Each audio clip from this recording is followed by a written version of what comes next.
নমস্কার, আমি KP astrologer চিরঞ্জিত। আশা করি সকলে ভালো আছেন। আমার আজকের আলোচনা, বাড়িতে যে বাস্তুদোষ আছে সেটা বুঝবেন কি করে। দেখবেন জীবনে আপনাকে অনেক ঘাত সংঘাতের মধ্য দিয়ে যেতে হচ্ছে। একটা সমস্যা থেকে বেরিয়ে আসছেন, আবার একটা সমস্যার মধ্যে পড়তে হচ্ছে। অর্থ জলের মতো বেরিয়ে যাচ্ছে। জীবনে অনেক হিসাব করে, অনেক সংযত হয়ে চলেও সাফল্যের কিনারা খুঁজে পাচ্ছেন না। তাহলে জানবেন এর নেপথ্যে রয়েছে আপনার ভয়ঙ্কর বাস্তুদোষ। এবার আপনার এই কঠিন সমস্যাগুলি নিয়ে কোনো নামী অ্যাস্ট্রোলজারের কাছে গেছেন, রিমেডি দিয়েছেন, আপনি পরিধানও করে নিয়েছেন, কিন্তু তাতেও কোনো রেজাল্ট পাচ্ছেন না। দেখুন, আপনার যদি বাড়িতে বাস্তুদোষ থেকে থাকে তাহলে আপনি যত ভালোই রিমেডি করুন না কেন, কোনো ফল আপনি পাবেন না। তাহলে বুঝবেন কি করে যে আমার বাড়িতে বাস্তুদোষ আছে? আর যদি থেকেই থাকে তাহলে কোনো খরচ না করে কি করে সমাধান করবেন, এটা নিয়ে আমি একে একে আলোচনা করছি।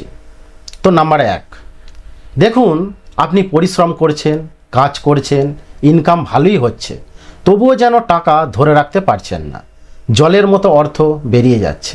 চাকুরি, ব্যবসা বা অন্যান্য কর্ম যাই করুন না কেন, যথেষ্ট ইনকাম করেও কোনো মতেই অভাব থেকে বেরিয়ে আসতে পারছেন না।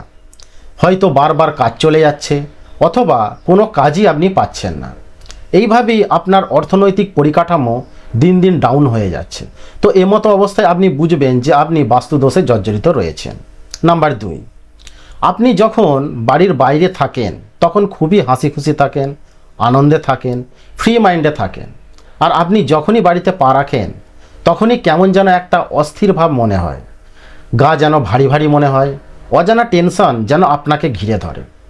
তো বাড়িতে অন্যান্য সদস্যদের সাথে অযথা তর্ক বিবাদে জড়িয়ে পড়েন, বাড়িতে যেন একটা কলহ বিবাদ লেগেই থাকে। তো এই রকম হলে আপনি বুঝবেন আপনার বাড়িতে বাস্তুদোষ আছে। নাম্বার 3, বাড়িতে কোনো না কোনো ব্যক্তি অসুস্থ হয়েই চলেছে। একজন সারছে তো আরেকজন রোগে পড়ছে। বাড়িতে ওষুধের পর ওষুধ আসতেই চলেছে, অথবা একটা রোগ ভালো করছেন, আবার তার শরীরে অন্য কোনো প্রবলেম দেখা দিচ্ছে। তো এই রকম হলে আপনি জানবেন যে আপনার বাড়িতে ঘোর বাস্তুদোষ রয়েছে। নাম্বার 4, আপনার বাড়ির দেওয়াল অযথা ফেটে যাচ্ছে। কোনো কারণ ছাড়াই বাড়ির দেওয়ালে ফাটল ধরছে। বাড়িতে জানালা, গ্রিলের লোহার অংশগুলি তাড়াতাড়ি জং এসে যাচ্ছে। বাড়ির মেঝে সর্বদা স্যাঁতস্যাঁতে হয়ে থাকছে। তো যদি এই রকম হয়ে থাকে তাহলে জানবেন আপনার বাস্তুদোষ রয়েছে। নাম্বার 5, আপনার বাড়িতে যে ট্যাপ কলগুলি রয়েছে সেগুলি থেকে অনবরত টিপ টিপ করে জল পড়ছে। প্লাম্বার ডেকে সারাচ্ছেন, আবার 2-1 দিন পর খারাপ হয়ে যাচ্ছে। তো যতই ভালোভাবে টাইট করে আঁটুন না কেন, সেই জল পড়তেই থাকছে। তো এতেও জানবেন বাস্তুদোষ রয়েছে। নাম্বার 6, বাড়িতে পরিষ্কারের জন্য ফিনাইল ব্যবহার করছেন, বিভিন্ন রকম সুগন্ধি দিয়ে ঘর মুছছেন, নামি দামি রুম ফ্রেশনার ব্যবহার করছেন, কিন্তু তাতেও বাড়িতে যেন একটা কোথা থেকে দুর্গন্ধ বের হচ্ছে। কেমন যেন একটা অস্বস্তিকর স্মেল আপনি পাচ্ছেন, যেটা আপনার একদমই ভালো লাগছে না। সুগন্ধি যতক্ষণ থাকছে ততক্ষণই ভালো, তারপরই আবার যেন সন্ধ্যায় অথবা রাতে কোথা থেকে একটা দুর্গন্ধ ভেসে আসছে। তো এই রকম হলে বুঝবেন বাস্তুদোষ উচ্চ মাত্রায় রয়েছে। নাম্বার 7, যদি দেখেন রাতে বাড়ির ছাদে কেউ যেন হেঁটে যাচ্ছেন, বা কোনো কিছু এদিক থেকে ওদিক গড়িয়ে যাচ্ছে, বা কোনো কিছু আওয়াজ হঠাৎ করে ভেসে আসছে, অথচ আপনার পাশের বাড়ি জিজ্ঞাসা করবেন, সে বলবে না তো, আমি তো কিছুই শুনিনি। বা আপনার বাড়ির ওপরতলায় যারা থাকেন তাদের জিজ্ঞাসা করবেন যে আপনারা বাড়িতে কি কিছু চেঞ্জ করছিলেন, তখন সে বলবে না তো, আমরা কিছুই চেঞ্জ করিনি, আমরা তো কালকে বাড়িতেই ছিলাম না। তো এই রকম যদি হয় তাহলে বুঝবেন বাড়িতে ভয়ঙ্কর বাস্তুদোষ রয়েছে। তাহলে এমতো অবস্থায় আপনি কি করবেন? আপনাকে তো সেখান থেকে বেরিয়ে আসতে হবে। তো শুনে নিন কি কি করবেন। এই কাজগুলি অবশ্যই করুন, তা না হলে ভয়ঙ্কর বিপদের সম্মুখীন হতে হবে আপনাকে। তো নাম্বার 1, দেখুন প্রথমেই আপনাকে বাড়ির যে ট্যাপ কলটি ভালোভাবে সারিয়ে নিতে হবে। প্রয়োজনে কোনো ভালো দামি ট্যাপ আপনি ব্যবহার করতে পারেন, এবং ব্যবহার করার পর ভালো করে সেটাকে টাইট করে আঁটবেন। নাম্বার 2, আপনাকে বাড়িতে সন্ধ্যায় ধূপ দ্বীপ জ্বালাতে হবে। আপনার যতই কাজের চাপ থাকুক না কেন আপনার বাড়ির কাউকে দিয়ে করাতে হবে, অথবা আপনাকে চেষ্টা করতে হবে যে সন্ধ্যায় এই কাজগুলি অবশ্যই করার। নাম্বার 3, এছাড়া যেটা আগেকার দিনে বাড়িতে করা হতো, এখনও বহু বাড়িতে করা হয়ে থাকে, তো যে সন্ধ্যায় ধুনো অবশ্যই বাড়িতে জ্বালাতে হবে। এই ধুনোর ধোঁয়া ঠাকুর ঘর থেকে আরম্ভ করে সমস্ত ঘর, বারান্দা, উঠান যদি থেকে থাকে সেখানেও ঘুরিয়ে দিতে হবে। এই ধুনো প্রচুর শক্তিশালী। এই ধুনো একাই নেগেটিভ প্রভাবকে অনেকটাই কাটিয়ে দিতে পারে।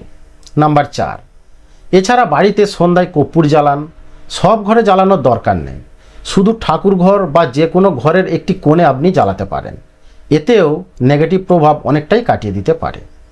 নাম্বার 5, আপনার বাড়ির প্রতিটি দরজার বাইরের দিকে ঠিক ওপরটায় ওম স্বস্তিক ত্রিশূল চিহ্ন লাগিয়ে দিন। অবশ্যই মেটালের লাগাবেন, এগুলি অনলাইনে পাওয়া যায়। এছাড়া আপনার বাড়ির যে মেন প্রবেশদ্বার সেখানেও লাগিয়ে দিন। এতে বাড়িতে পজিটিভিটি বৃদ্ধি পাবে এবং আপনাকে কলহ বিবাদ থেকে রক্ষা করবে।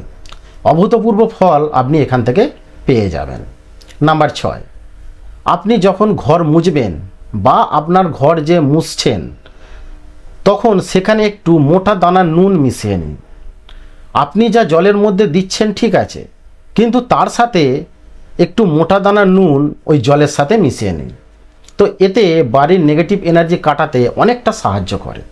নাম্বার 7, বাথরুমের মধ্যে একটি কাঁচের বাটিতে মোটা দানার নুন রেখে দিন এবং এই নুন প্রতি 7 দিন অন্তর চেঞ্জ করে দিন। সম্ভব না হলে অন্ততপক্ষে 15 দিন অন্তর চেঞ্জ করতেই হবে। এতেও নেগেটিভ প্রভাব অনেকটাই কাটিয়ে উঠতে পারে। নাম্বার 8, এছাড়া ঘর পরিষ্কার পরিচ্ছন্ন রাখতে হবে। বাড়িতে কোনো রকম ঝুল যেন না থাকে। আপনি আজকে ঘর পরিষ্কার করেছেন, আবার 2 দিন পর মাকড়সার জাল করে ফেলছে, তো এগুলি একদমই হতে দেবেন না, কারণ আপনার বাড়িতে বাস্তুদোষ আছে বলেই এগুলি বারবার হচ্ছে। তাই এগুলি একদমই অবহেলা করবেন না, যত দ্রুত সম্ভব পরিষ্কার করে ফেলবেন। বাড়িতে যে কোনো ধরনের সুগন্ধি ব্যবহার করবেন। নাম্বার 9, প্রত্যেক বাড়িতেই মেয়েদের মাথার চুল আঁচড়ানোর সময় কম বেশি উঠতে থাকে, তো এই চুলগুলি যত্রতত্র ফেলে দেবেন না বা বাড়ির যেখানে সেখানে ছড়িয়ে ছিটিয়ে ফেলে রাখবেন না, এতে বাস্তুদোষের সৃষ্টি হয়। তাই এগুলি যে কোনো একটি নির্দিষ্ট জায়গায় রেখে দিন এবং একসঙ্গে বাড়ির বাইরে অথবা ডাস্টবিনে ফেলে দিন। এতে বাস্তুদোষ থেকে অনেকটাই মুক্তি পাওয়া যায়। নাম্বার 10, শোবার ঘরে কখনোই ঠাকুরের ছবি বা মূর্তি রাখবেন না। আপনি বারান্দায় রাখতে পারেন, সব থেকে ভালো আপনি ঠাকুর ঘরে ছবি বা মূর্তি রাখুন। নাম্বার 11, এঁঠো বাসনপত্র দীর্ঘক্ষণ বাড়িতে ফেলে রাখবেন না। চেষ্টা করবেন এগুলি মেঝে ধুয়ে তুলে রাখার, তা না হলে এতেও বাস্তুদোষ বয়ে নিয়ে আসতে পারে। নাম্বার 12, বাড়িতে ঝাঁটা জুতো যেখানে সেখানে ফেলে রাখবেন না। সবসময় চোখের আড়ালে রাখার চেষ্টা করবেন, বাইরে থেকে কেউ এসেই যেন সেগুলি দেখতে না পায়। তো এগুলি করলে আপনি অবশ্যই বাস্তুদোষ থেকে মুক্তি পাবেন, এটা আমি জোর গলায় বলতে পারি। এছাড়া পরিস্থিতি যদি খুবই খারাপ হয়ে থাকে, অধিক মাত্রায় বাস্তুদোষ হয়ে থাকে, তাহলে অবশ্যই বৈদিক মতে বা তন্ত্র মতে বাস্তুদোষ নিবারণের ক্রিয়াকর্ম করিয়ে নিতে পারেন। তো আপনার বাড়িতে কি বাস্তুদোষ আছে? থাকলে কমেন্টস করে জানান। তো এই রকমই গুরুত্বপূর্ণ তথ্য যদি পেতে চান তাহলে অবশ্যই চ্যানেলটিকে সাবস্ক্রাইব করে রাখুন এবং বেল আইকনটি প্রেস করে রাখুন। তো ভিডিওটি বন্ধুদের কাছে শেয়ার করে দেবেন যাতে করে তারাও উপকৃত হতে পারে। তো ভালো থাকবেন, দেখা হবে নেক্সট ভিডিওতে।